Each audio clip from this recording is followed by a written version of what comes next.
তাহলে কি এবার Roman Reigns 2026 royal Rumble winner হতে পারে? এবার সামারস্ল্যাম পেপার-ভিউতে সেথ রোলিন্স সাকসেসফুলভাবে তার মানি ইন দ্য ব্যাংক ক্যাশিং করে তিনি নতুন চ্যাম্পিয়ন হতে পারে।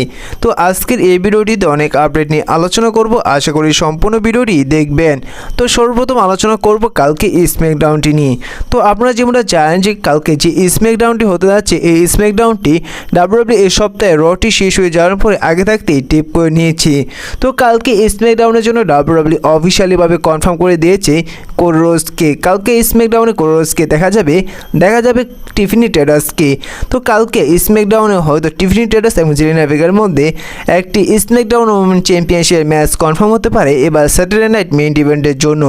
এমনকি কালকে স্ম্যাকডাউনের জন্য ডাব্লিউডাব্লিউই অফিসিয়ালিভাবে কনফার্ম করে দিয়েছে যে সোলো সিকার ব্লাড লাইন কালকে স্ম্যাকডাউনে আসতে চলেছেন। আর কালকে স্ম্যাকডাউনে আপনারা দেখবেন যে সোলো সিকার ব্লাড লাইন মিলে ভয়ঙ্কর আক্রমণ করবে জেকা ফাটুকে, এমনকি জিম ওসোকে। ঠিক সেই সময় তাদের সেভ করতে আসতে পারেন জে ওসো এবং কোডি রোডস। এবার আলোচনা করা যাক এজে স্টাইলকে নিয়ে। তো এজে স্টাইল তিনি ডাব্লিউডাব্লিউইর সাথে আরও 1 বছরের কন্ট্রাক্ট সাইন করেছে। আর এর থেকে অনেকে ধারণা করছে যে এমন সমস্ত রেসলিং রিপোর্ট থেকে জানা যাচ্ছে যে এবার এই 1 বছর পরে ডাব্লিউডাব্লিউই থেকে রিটায়ার্ড হয়ে যাবেন এজে স্টাইল, এবং তার আগে হয়তো এজে স্টাইলের সাথে একটি সিঙ্গেল ম্যাচ দেখা যেতে পারে গুন্থারের সাথে। এবং কি অনেকে ধারণা করছে যে এই 1 বছরের মধ্যে এজে স্টাইলের একটি সিঙ্গেল ম্যাচ দেখা যেতে পারে জন সিনার সাথে। তো জন সিনার সাথে কখনোই সম্ভব নয়, হ্যাঁ গুন্থারের সাথে ম্যাচ হতে পারে এজে স্টাইলের। এবার আলোচনা করা যায় জেড কালির নিয়মে, এমনকি প্রিয়াঙ্কা বেলারকে নিয়ে। বর্তমানে রিপোর্ট থেকে জানা যাচ্ছে যে এবার স্যাটারডে নাইট মেইন ইভেন্টে জেড কালির এবং প্রিয়াঙ্কা বেলারের মধ্যে একটি সিঙ্গেল ম্যাচ দেখা যেতে পারে।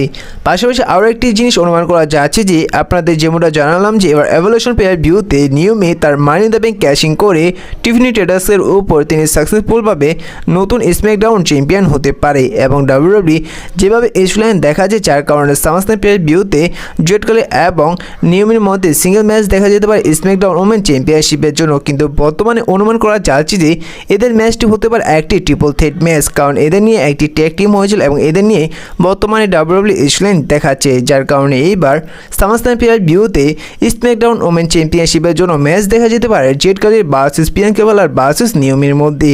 তো এই বিষয়ে আপনাদের কি মনে হয় অবশ্যই কমেন্ট করে জানিয়ে দিবেন। এবার আলোচনা করা যাক রোমান রেন্সকে নিয়ে। তো রোমান রেন্স কি এবার 2026 রয়্যাল রাম্বল উইনার হতে পারে? দেখুন বর্তমানে ডাব্লিউডাব্লিউই যেভাবে পুরনো স্টোরিলাইন রিপিট করছে, যেভাবে পুরনো স্টোরিলাইন বর্তমানে দেখাচ্ছে, তার থেকে কনফার্ম ধরা যায় যে এইবার Roman Reigns 2026 royal Rumble winner হতে পারে। দেখুন প্রথমত আপনারা যেমন দেখলেন যে 2014তে কিন্তু সেথ রোলিন্স তিনি মানি ইন দ্য ব্যাংকটি জিতেছিল এবং তার পরের বছরেই রোমান রেন্স কিন্তু রয়্যাল রাম্বল উইনার হয়েছে। শুধু তাই নয়, সে সময় কিন্তু জন সিনা চ্যাম্পিয়ন ছিল এবং সে সময় কিন্তু জন সিনা তিনি এক রেফারিকে আক্রমণ করেছিল, যেমনটা বর্তমানে দেখা যাচ্ছে। এখনও জন সিনা চ্যাম্পিয়ন আর এবারও কিন্তু রেফারিকে আক্রমণ করেছে। সে সময় ফল ইভেনের সাথে একটি স্ট্রং রেসলার ছিল, এখনও কিন্তু বর্তমানে ফল ইভেনের সাথে স্ট্রং রেসলার ছিল। আবার কি এখনও কিন্তু এই বছর সেথ রোলিন্স তিনি মানি ইন দ্য ব্যাংক জিতেছে। আর এসব কিছু যদি মিলিয়ে বলা যায় যে এবার 2026 অনেকটাই সম্ভাবনা রয়েছে যে OTC Roman Reigns royal Rumble winner হতে পারে। তো আপনাদের কি মনে হয়? এবছরে কিন্তু অনেকটাই সম্ভাবনা ছিল যে OTC Roman Reigns royal Rumble winner হতে পারে, কিন্তু দেখা যায়নি। তাহলে কি এবার 2026 OTC Roman Reigns royal Rumble winner হতে পারে? অবশ্যই কমেন্ট করে জানিয়ে দিবেন। এবার আলোচনা করা যাক জন সিনাকে নিয়ে। তো জন সিনা তিনি অফিসিয়ালিভাবে কনফার্ম করে দিয়েছে যে তিনি আসলে কবে ডাব্লিউডাব্লিউই থেকে রিটায়ার্ড হবেন। তো জন সিনা তিনি বলেছে যে ডিসেম্বর মাসের মধ্যেই তিনি তার লাস্ট ম্যাচ রেসল করে তিনি ডাব্লিউডাব্লিউই থেকে রিটায়ার্ড হয়ে যাবেন। এবং তিনি এও বলেছে যে তার আর 15টি অ্যাপিয়ারেন্স বাকি রয়েছে ডাব্লিউডাব্লিউইতে, এরপর থেকেই তিনি ডাব্লিউডাব্লিউই থেকে রিটায়ার্ড হয়ে যাবেন। বলা যায় যে এই বছরের মধ্যেই জন সিনার যে 15টা অ্যাপিয়ারেন্স বাকি রয়েছে ডাব্লিউডাব্লিউইতে, সেই 15টি অ্যাপিয়ারেন্স দেখা যাবে এবং কি ডিসেম্বর মাসের মধ্যেই তিনি ডাব্লিউডাব্লিউই থেকে রিটায়ার্ড হয়ে যাবেন। এবার আলোচনা করা যাক জেকা ফাটু এবং জে ওসোকে নিয়ে। তো বর্তমানে জেকা ফাটু এবং জে ওসোর এই ছবিটি প্রচুর ভাইরাল হচ্ছে, যার কারণে অনুমান করা যাচ্ছে যে এবার খুব শীঘ্রই জেকা ফাটুর সাথে যুক্ত হতে চলেছেন জে ওসো এমনকি জিম ওসো। আর এই সমস্ত কিছু করবেন জিম ওসো। আপনারা যেমনটা দেখেছিলেন যে যখন জিম ওসো রোমান রেন্সের সাথে যুক্ত হয় এবং তারা যখন সোলো সিকার ব্লাড লাইন এগেনস্টে ফাইট করে, সেই সময় কিন্তু জিম ওসো জে ওসোকে রোমান রেন্সের ব্লাড লাইনে নিয়ে এসেছে। আর যেহেতু বর্তমানে জেকা ফাটুর এগেনস্টে গিয়েছে সোলো সিকা এবং তার পুরো ব্লাড লাইন, যার কারণে এবার জেকা ফাটুকে দেখা যাচ্ছে জিম ওসোর সাথে, যার কারণে জিম ওসোই তিনি নিয়ে আসতে পারেন জেকা ফাটুর টিমে জে ওসোকে এবং এরা একত্র হয়ে সোলো সিকার ব্লাড লাইনের এগেনস্টে ফাইট করবে।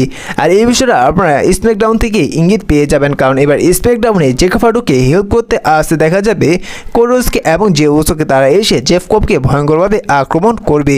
তো আপনাদের কি মনে হয় খুব শীঘ্রই কি জেকা ফারুকের সাথে যুক্ত হতে চলেছেন জে উসো এবং জিমি উসো? অবশ্যই কমেন্ট করে জানিয়ে দিবেন। এবার আলোচনা করা যাক ক্রিয়ান ক্রসকে নিয়ে। তো বর্তমানে ডাব্লিউডাব্লিউই ক্রিয়ান ক্রসকে নিয়ে কী হচ্ছে তারা ভালোই করে জানেন। বর্তমানে ক্রিয়ান ক্রসের যে কন্ট্রাক্টটি রয়েছে ডাব্লিউডাব্লিউই সেটা আগস্ট মাসের দিকেই শেষ হয়ে যাবে। তারপরও হয়তো ডাব্লিউডাব্লিউই ক্রিয়ান ক্রসের সাথে আর নতুন কন্ট্রাক্ট সাইন নাও করতে পারে, আর এবার হয়তো ক্রিয়ান ক্রসকে ডাব্লিউডাব্লিউই ছাড়তে দেখা যেতে পারে। এবার আলোচনা করা যাক রোমান রেইন্স এবং সেথ রলিন্সকে নিয়ে। তো বর্তমানে একটি রেসলিং রিপোর্ট তিনি পোস্ট করে জানিয়েছে যে এবার হয়তো সামাসনাই ভিউতে দেখা যেতে পারে সেথ রলিন্স ভার্সেস রোমান রেইন্সের ম্যাচ। তো এই বিষয়ে আপনাদের বলি যে যখন ধরে রোমান রেইন্স ডাব্লিউডাব্লিউইতে না আসছে ততক্ষণ তৈরি বলা যাচ্ছে না আসলে এবার সামাসনাই ভিউর জন্য রোমান রেইন্সের অপোনেন্ট কে হবে। এবার আলোচনা করা যাক সেথ রলিন্সকে নিয়ে। তো এবার সেথ রলিন্সের মানি ইন দ্য ব্যাংক কি ক্যাশিং সাকসেসফুলভাবে হবে?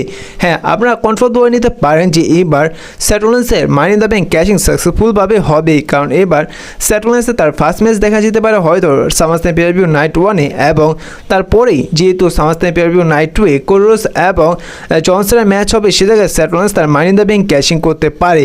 আর তার ক্যাশিং সাকসেসফুল হতে পারে তার প্রথমত কারণ হয়েছে তার টিম প্রথমত পুরোপুরিভাবে সেথ রলিন্সকে হেল্প করবে তার মানি ইন দ্য ব্যাংক ক্যাশিংটি সাকসেসফুল করার জন্য।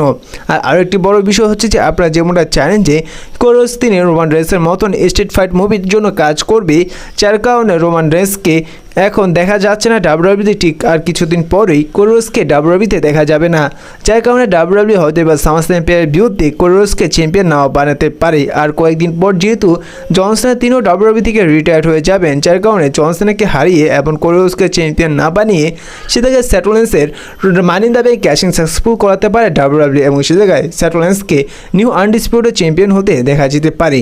সে জায়গায় রোমান রেইন্স থাকলেও তার টিমের সামনে তারা কিছুই করতে পারবে না।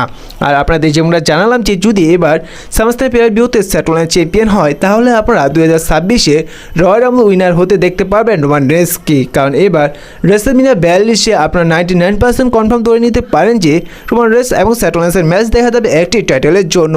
তো এই বিষয়ে আপনাদের কী মনে হয় অবশ্যই কমেন্ট করে জানিয়ে দিবেন। আর আজকের এই ভিডিওটা এই পর্যন্তই ছিল, দেখা হচ্ছে পরবর্তী ভিডিওতে নতুন কোনো আপডেট নিয়ে। ভিডিওটি ভালো লাগলে অবশ্যই লাইক করে দিবেন, ছোটো রেসলিং চ্যানেল নতুন থাকলে চ্যানেলটি সাবস্ক্রাইব করে দিবেন।